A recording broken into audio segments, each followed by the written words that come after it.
Hi students, this is Devamani, lecturer, Sasya Reddy College for Women, Eluru.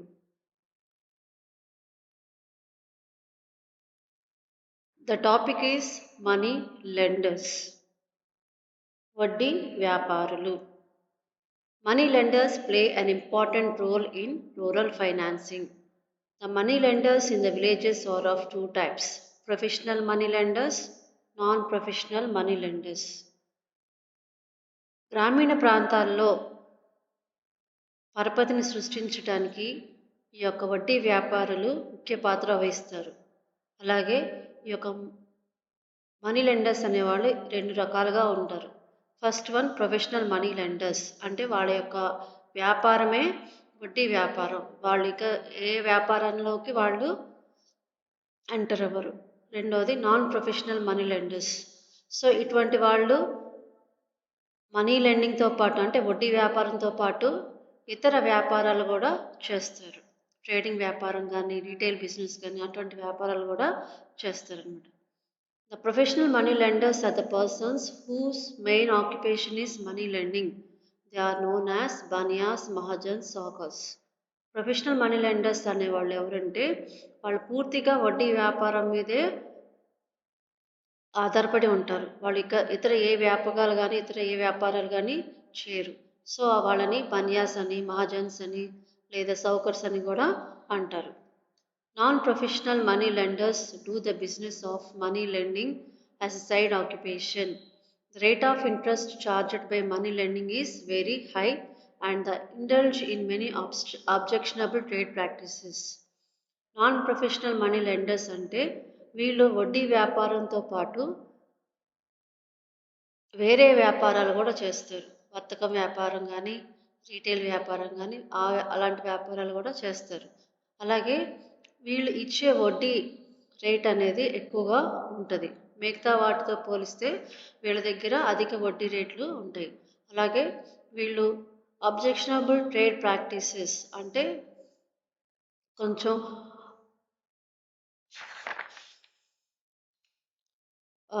Trade practices అంటే వేరే వీళ్ళ ప్రవర్తన కూడా వేరుగా ఉంటుంది. అంటే అన్యాయంగా, అక్రమంగా వడ్డీ వసూలు చేసుకోవటం, లేదంటే ఏదైనా అసెట్స్ ఉంటే వాటిని ఆక్రమించుకోవటం, ఇట్లాంటి ప్రాక్టీసెస్ కూడా వాళ్ళు చేస్తారనమాట.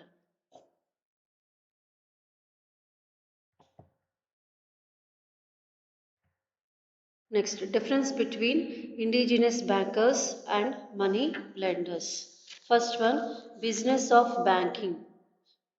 So indigenous bankers, they perform banking activities. So indigenous bankers అనేవాళ్ళు బ్యాంకింగ్ కార్యకలాపాలే చేస్తారనమాట.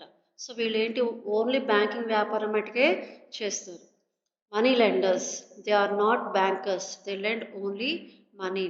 సో మనీ లెండర్స్ అనేవాళ్ళు బ్యాంకర్ కింద రారు. అంటే ఏంటంటే బ్యాంకర్ కింద రారు అంటే వాళ్ళు డిపాజిట్లు స్వీకరించడం, లేదంటే లోన్స్ ఇవ్వటం, అటువంటి పనులు మటుకి చేయరు అనమాట. కేవలం వడ్డీ తాకట్టు పెట్టుకుని అప్పులు ఇస్తారు. తాకట్టు పెట్టుకుని కేవలం అప్పులు మటుకే ఇస్తారనమాట. సో ఇది next one, scope of business. The scope and area of operation of indigenous bankers is large. Indigenous bankers వాళ్ళ యొక్క ట్రాన్సాక్షన్స్ కానీ, ఆపరేషన్స్ కానీ చాలా ఎక్కువగా ఉంటుంది. అంటే వాళ్ళ యొక్క పరిధి అనేది ఎక్కువగా ఉంటుంది. ఏంటంటే వాళ్ళు ఒక ప్రాంతం కాకుండా వేరే ప్రాంతంలో కూడా వాళ్ళ యొక్క వ్యాపారం అనేది చేయడానికి అవకాశం ఉంటుంది అనమాట. Next, money lenders are mostly restricted to the village. ఈ యొక్క వడ్డీ వ్యాపారాలు అనేవాళ్ళు కేవలం వాళ్ళు ఎక్కడైతే నివసిస్తున్నారో ఆ ప్రాంతంలోనే వాళ్ళ యొక్క వ్యాపారం అనేది చేసుకుంటారు. వాళ్ళు వేరే ప్రాంతానికి వెళ్ళి అక్కడ వ్యాపారం అనేది చేయరు. Third one, acceptance of deposits. Indigenous bankers ఎవరైతే ఉంటారో వాళ్ళు డిపాజిట్స్ని కూడా స్వీకరిస్తారు. అంటే పబ్లిక్ దగ్గర నుంచి, లేదంటే ఆ ప్రాంతం దగ్గర ఉన్న ప్రజల దగ్గర నుంచి కూడా డిపాజిట్లని స్వీకరిస్తారు.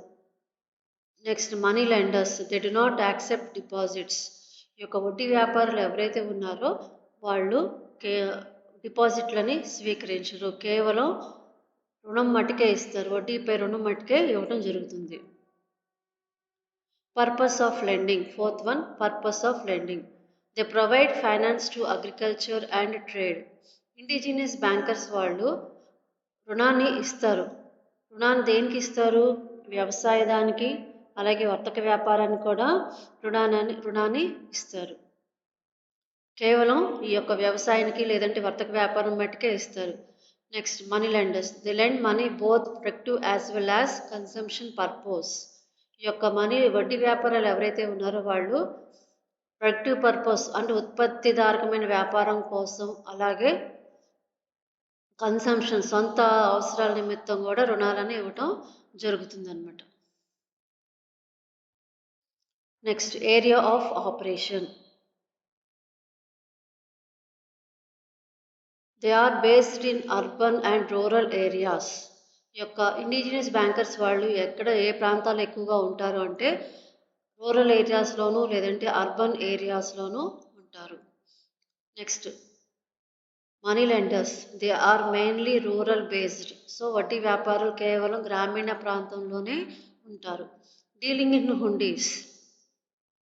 ఇండిజినియస్ బ్యాంకర్స్ వాళ్ళు హుండీస్ కానీ బిల్స్ డిస్కౌంట్స్ కానీ లేదా ప్రామిసరీ నోట్స్ కానీ వాటిని పర్చేస్ చేయటం లేదంటే అమ్మటం అటువంటి ట్రాన్సాక్షన్స్లో చేస్తారు. కానీ వడ్డీ వ్యాపారులు money lenders they do not deal in the hundis. ఈ యొక్క వడ్డీ వ్యాపారులు హుండీకి సంబంధించి ఎటువంటి ట్రాన్సాక్షన్ మటుకి చేయరు. Rate of interest. Indigenous bankers rate of interest is moderate and consistent. Indigenous bankers వాళ్ళు ఇచ్చే రుణాలు కానీ లేదంటే డిపాజిట్ మీద వడ్డీలు కానీ సో చాలా తక్కువగా ఉంటాయి. అలాగే మార్కెట్ పరిస్థితులను బట్టి వడ్డీ రేట్లు అనేది మార్పు చేసుకోవడం ఇక్కడ అవకాశం ఉంటుంది. Next the rate of interest is very high in money lenders.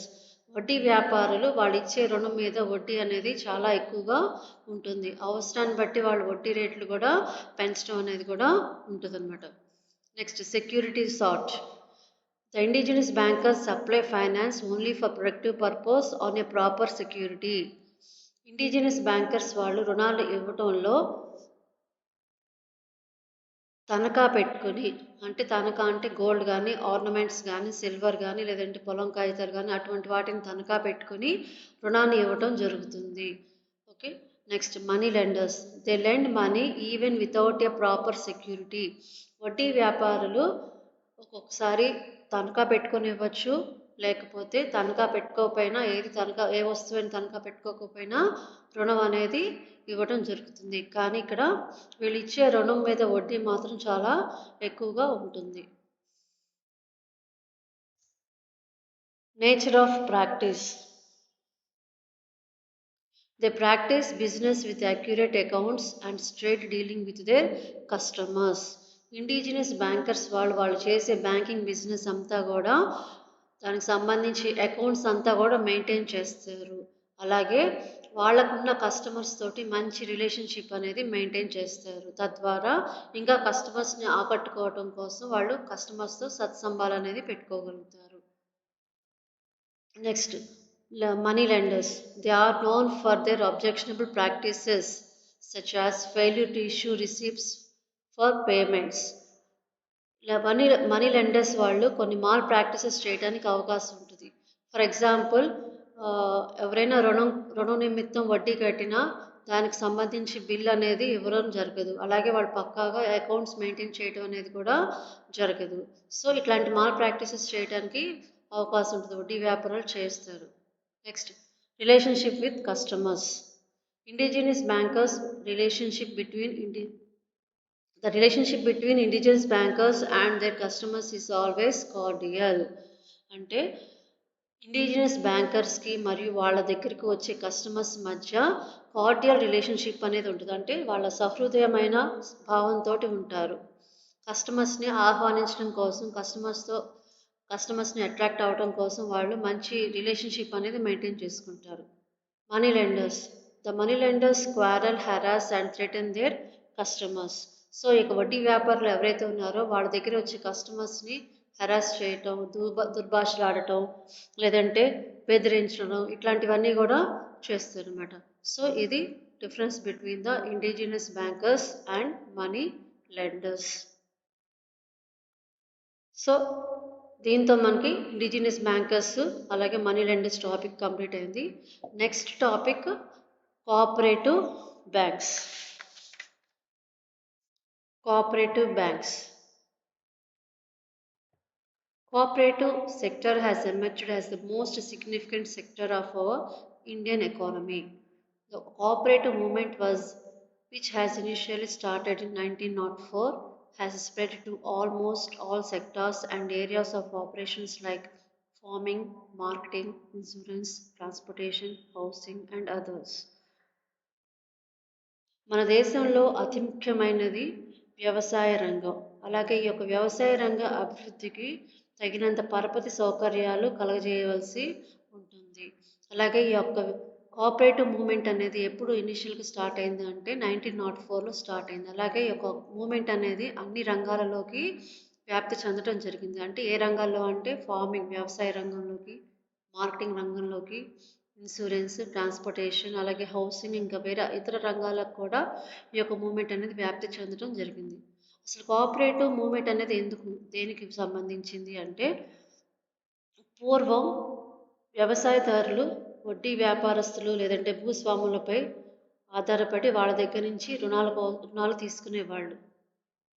So ఈ యొక్క వ్యవసాయులు ఎవరైతే ఉన్నారో వాళ్ళు అధిక వడ్డీతోటి రుణాలు తీసుకుని చాలా అక్రమానికి లేదంటే దోపిడికి గురయ్యేవారు అనమాట. ఈ పరిస్థితి నుండి వ్యవసాయదారులను రక్షించడం కోసం కొన్ని సంస్థలు వాళ్ళకి పరపతిని అందచేయడానికి చర్యలు చేపట్టిందనమాట. సో వాటిని సహకార సంస్థలు, కోఆపరేటివ్ సొసైటీస్ అని అంటారు. ఈ యొక్క కోఆపరేటివ్ సొసైటీతో పాటు వాణిజ్య బ్యాంకులు అంటే కమర్షియల్ బ్యాంక్స్, లేదంటే ప్రాంతీయ గ్రామీణ బ్యాంకులు అంటే రూరల్ బ్యాంక్స్ ఏవైతే ఉన్నాయో అవి కూడా ఈ యొక్క వ్యవసాయదారులకి పరపతిని అందివ్వడం జరిగిందనమాట. ఈ యొక్క వ్యవసాయ పరపతి సంఘాలు ఏవైతే ఉన్నాయో అంటే కోఆపరేటివ్ సొసైటీస్ ఏవైతే ఉన్నాయో అవి వ్యవసాయదారులకి దీర్ఘకాలిక రుణాలు లేదంటే మధ్యకాలిక రుణాలను అందివ్వడం జరుగుతుందన్నమాట. అది according to Talmaki, it is an association of the weak who gather together for a common economic need and try to lift themselves from weakness into strength through business enterprise. తాల్మీకి ప్రకారం కోఆపరేటివ్ సొసైటీ అంటే group of members ఎవరైతే వెనకబడిన వాళ్ళు ఉంటారో వాళ్ళందరూ కూడా group కింద form అయ్యి వాళ్ళ యొక్క ఆర్థిక అవసరాల నిమిత్తం అలాగే ఆర్థికంగా అభివృద్ధి చెందటం కోసం ఇంకా బలం చేకూర్చడం కోసం వ్యాపారం చేస్తూ వాళ్ళంతట వాళ్ళే ఎదిగేలాగా చూసుకోవటమే ఈ యొక్క కోఆపరేటివ్ సొసైటీ యొక్క ముఖ్య ఉద్దేశం. Next one, characteristics are futures of cooperative banks. First one, voluntary association. A cooperative enterprise is essentially a voluntary association of individuals seeking to improve their economic status through joint efforts. Individuals having interest can join a cooperative enterprise as members of their own. అంటే voluntary association అంటే వాళ్ళంతట వాళ్ళే ఒక cooperative సొసైటీలోకి join అవటం అన్నమాట. So ఎవరైతే తమ యొక్క ఓన్ ఇంట్రెస్ట్ తోటి అలాగే వాళ్ళు ఇంకా ఆర్థికంగా అభివృద్ధి చెందాలి అనే ఉద్దేశంతో ఈ యొక్క సొసైటీలోకి జాయిన్ అయ్యారో వాళ్ళంతటి వాళ్ళే జాయిన్ అవ్వాలి. అలాగే ఇందులో జాయిన్ అయ్యే ఇండివిజువల్స్ పర్సన్స్ ఎవరైతే ఉన్నారో వాళ్ళ ఓన్ ఇంట్రెస్ట్ తోటి జాయిన్ అవ్వాలి.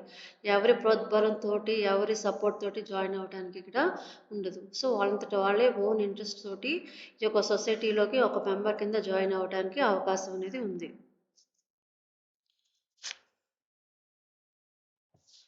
Next one, open membership.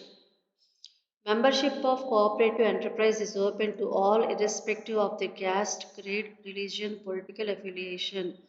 Cooperative సొసైటీలోకి జాయిన్ అయ్యే వాళ్ళు మెంబర్స్ ఎవరైతే ఉన్నారో వాళ్ళందరూ కూడా ఎటువంటి క్లాషెస్ లేకుండా అంటే క్యాస్ట్ విధంగా రిలీజియన్ విధంగా ఎటువంటి క్లాషెస్ లేకుండా ఎవరైనా ఏ రిలీజియన్ వాళ్ళైనా ఇందులోకి మెంబర్షిప్ కింద జాయిన్ అవ్వచ్చు.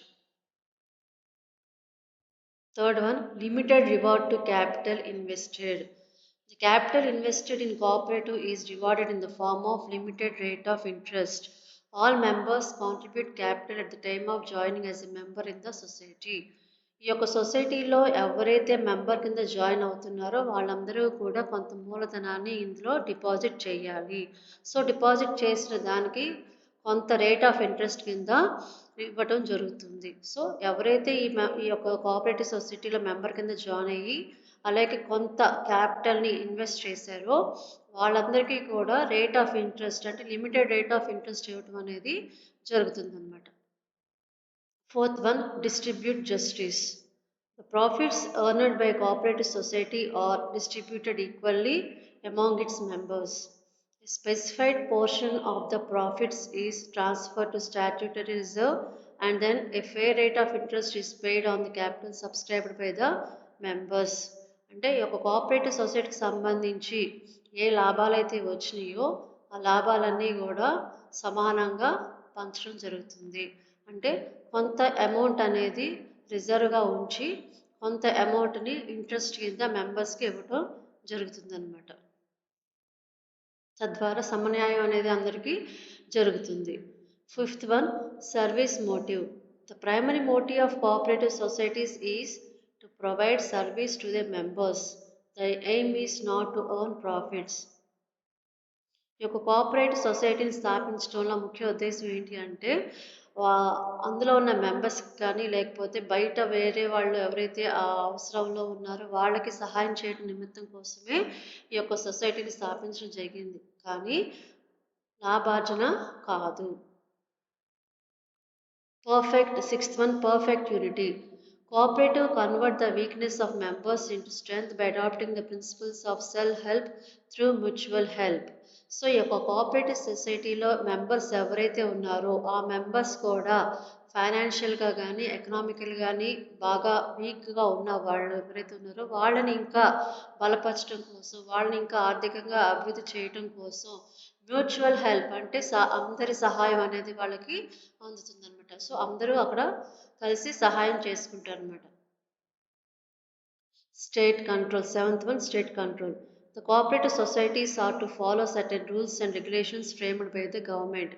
In India, all cooperative societies are registered under the Cooperative Society Act 1912.